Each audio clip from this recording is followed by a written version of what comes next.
Bueno, clase, hoy vamos a hablar sobre el alfabeto.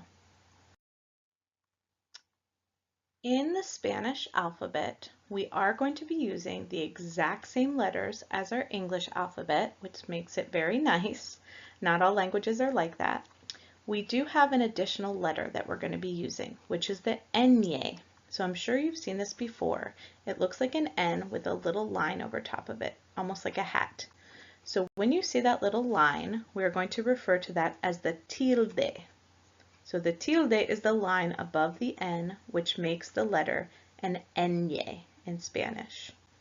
So for the pronunciation of the ñ, I want you to think of the word canyon in English. So that ñ, canyon. Okay. Another thing that we want to know before starting to learn our letters of the alphabet in Spanish is that in Spanish, we are going to pronounce almost every single letter. So the only letter that's going to be silent in Spanish is the H. So whenever you see the H, it will be silent with one exception. The exception to the rule is if you see it combined with a C. So if you see that ch, we're going to pronounce it just like the ch in English, as in chair. So again, all of the letters in Spanish are pronounced except for the H, and there's an exception to that exception, which is when it's combined with a C, making it a ch. So let's go through the alphabet one by one. Here you have on the left the letter. In the middle column, we have the name of the letter in Spanish. So this is important to you because if someone is trying to tell you how to spell something, how to spell their name or a place, they're going to be referring to it with these words in the middle column. So you need to be able to know which one matches up with which letter. Then on the right-hand column, we have a couple examples for you. So let's go through it one by one. A, Ana, banana. B. There's a couple ways of saying be in Spanish, and it depends on what country you are coming from because everyone has a different form of saying it. So you might hear be grande, be larga, be de burro.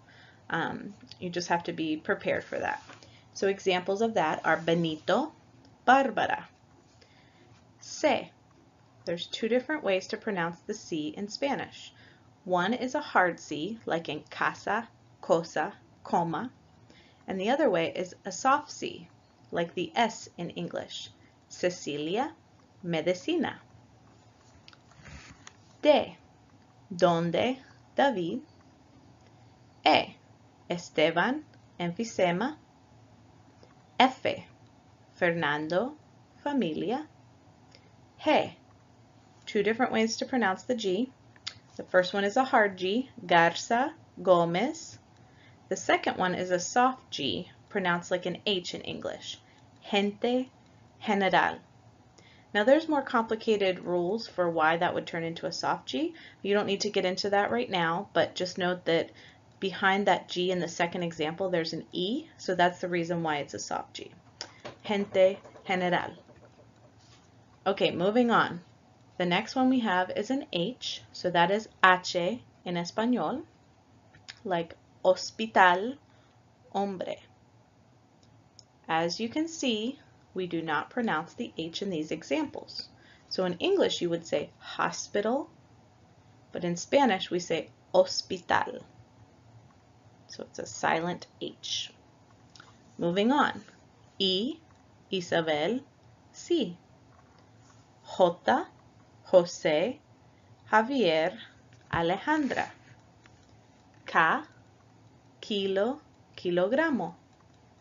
L, Luz, Carolina. M, María, mamá. N, no, nunca. Ñ, año, niño. So there's that ñ example. And as you can see, there's a tilde over the ñ, making it año, niño. O, Olga, ortopedia. P, Pepe, papa. Q, que, quizás. R, Marta, hombre. Or río, corro. So first example, you do not roll your R, Marta, hombre. And the second example, you roll your R, río, corro. Don't worry about that right now, just acknowledge that there are two different ways to pronounce the R. S, sí, salud. T, temperatura, termómetro. U, usted, Uruguay. V, you could say it like V chica, V corta, V, V de vaca. Lots of different ways to say it depending on which region of Spanish you're coming from. Verdad, Venezuela. So quick note here, there are so many different ways to say the B or the V in Spanish because, as we mentioned in a previous lesson, it's very hard to distinguish in Spanish if you're talking about the B or the V because most times it sounds exactly the same. So that's, probably one of the reasons why there's so many different ways to refer to it. Okay, moving on. V doble, W, W, W, V doble. Lots of different ways to say W. Luckily, there aren't a lot of W's in Spanish, so you won't have to worry about this one too much. A couple W words, which obviously come from English: whiskey, Washington. X. Two different ways to pronounce the X. One is exacto, examen, which is like our X in English. A second way is like in Mexico, mexicano, where the X sounds like a J in English. Mexico, mexicano. I'm sorry, like an H in English. Mexico, mexicano. And moving on, the Y is called an Y, which means a Greek I. There's two different ways to pronounce that Y.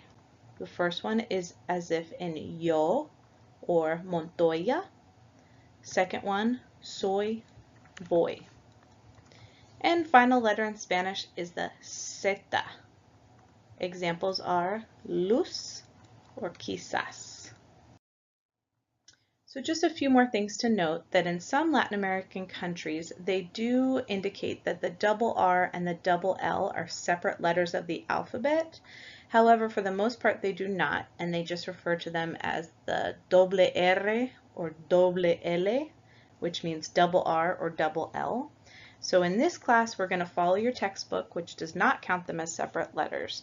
And we'll talk about this later in the class, but just so you know, in case you're trying to Google learning the Spanish alphabet and you see that those are referred to as separate letters, that is the case in many Spanish countries. But for this class, we are going to just count our regular English alphabet and add the ñ for all of our letters. Okay, gracias.